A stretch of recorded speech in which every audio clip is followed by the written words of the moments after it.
shine through to different people.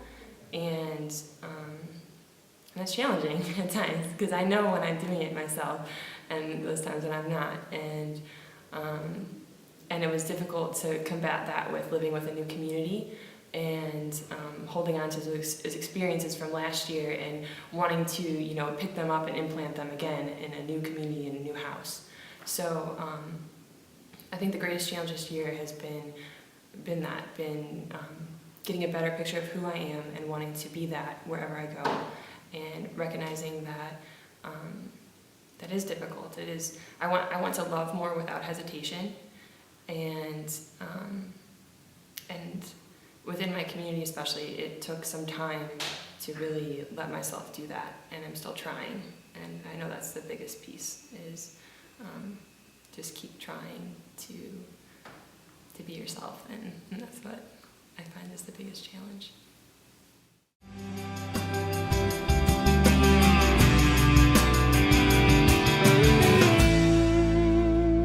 The greatest joy has been that result of, in giving more of myself, I really have received so much more back in return. And I feel like I've heard that throughout my life, but I feel like really now, the more intentionally I'm being present to people, the more depth I receive back. And for example, my housemates talk about this all the time, and it still makes me laugh and makes me smile really hard every time I hear it. But I had an experience I teach religious education with two of my other housemates, and there was one Sunday where I think it was an Advent, and I was talking about Rejoice Sunday. And these kids, they're great, but they're also, they're kids, and they're little problems sometimes. But I didn't know any other way to portray the information other than wanting them to just know it, because this was good stuff. and I was going to try, and I was just literally praying before, God, give me the words and the enthusiasm and the love to share this with them, so that maybe they get it, at least through my energy and just the intent I'm sharing it through. And I'm we'll see how this goes. But at the middle, at one point, one of the most troublesome kids looks at me and he's like, "Miss Dora, why does it look like you're about to explode rainbows?" And from specifically from that kid, it's where did that come from? I mean, that is God smiling back at me through someone else. And those are those little gifts that I'm getting to receive, because I'm trying to just do whatever through my power, be what I can be. There's definitely more examples of that, but that greatest joy has been from those moments where I'm letting myself be who I feel that I am at this point.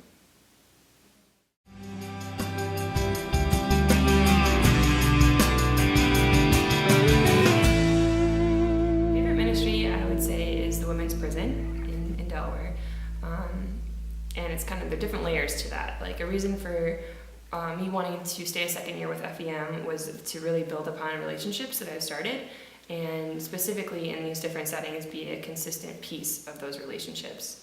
And I've had the opportunity to do that this year, and seeing what that means and how that is unfolding has just blown me away at different points. Just because so many people are missing those consistent pieces. So I appreciate how in the prison I get an opportunity to work in the education department. I get an opportunity to be there for a Catholic Mass every other week, and different services, our New Beginnings group, as well as a Bible study, and also getting to see some women one-on-one individually, and building relationships with the women in different settings. It's a unique opportunity for us as volunteers to do that. And off of that, specifically, I really feel drawn and connected to those opportunities to have a one-on-one visits with the women. I'm learning more and more that what people really need is to be real to one another, and what that can mean. People need to just know that you care and that you're concerned. You don't have to be able to fix something. You don't have to be able to change anything. People just want to be heard in what their story is, and to just be heard means so much. So that has really just given a whole new depth to my experience at the prison.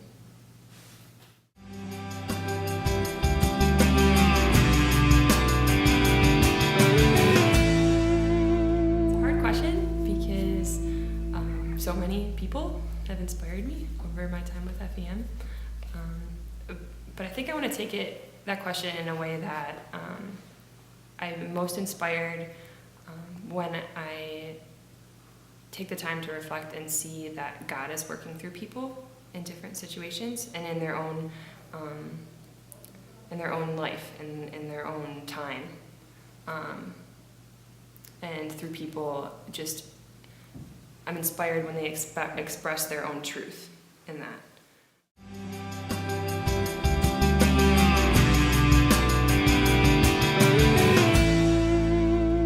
Experiencing FEM has just changed my perspective on this program and what something like this can be. On a lot of different things for FEM, we have the words love lived in service. And I think when I first came to FEM, my perspective was like, what can I do in service? What can I do? And now I think it's switched to that other piece. Well, how can I be love? And that change, I know I can feel is going to transcend into the rest of my life. And I am now more asking, God, how can I be love here? I don't need to always be doing service, but how can I be love?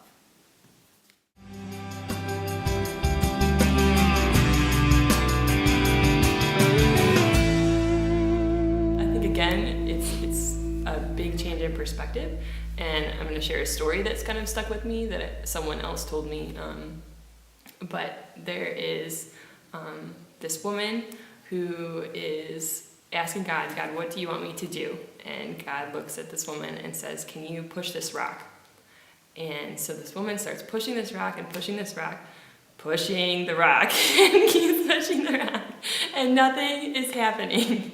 And she's frustrated and is tired and looking at God and well, why isn't it moving? I'm trying to move this rock. You told me to push it. And God says, I asked you to push the rock, not to move it. And